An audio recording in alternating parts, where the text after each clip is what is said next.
So I'll tell you a story about Thanksgiving.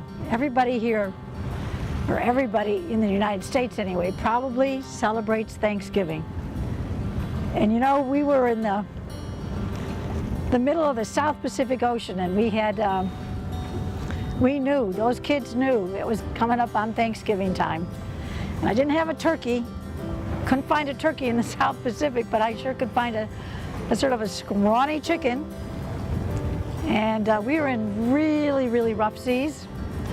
And I made stuffing, I made mashed potatoes.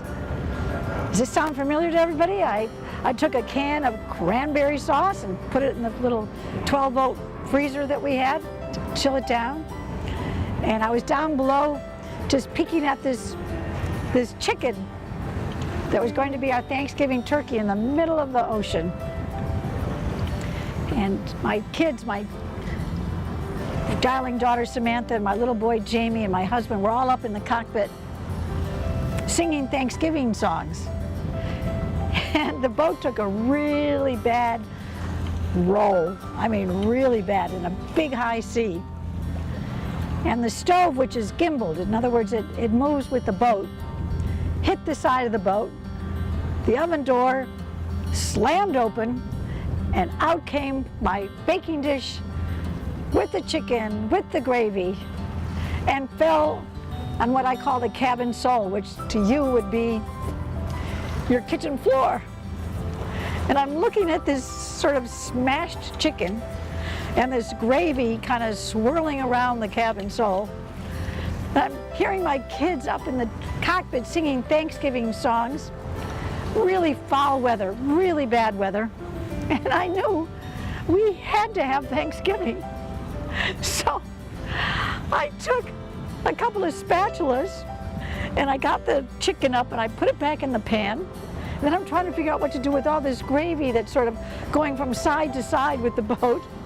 And I got a very clean kitchen sponge and started to sponge up the gravy. It was really hot too, I had to be very careful.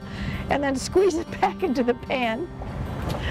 And I would squeeze all this gravy back into the pan, shoved it back in the oven, which of course was very hot.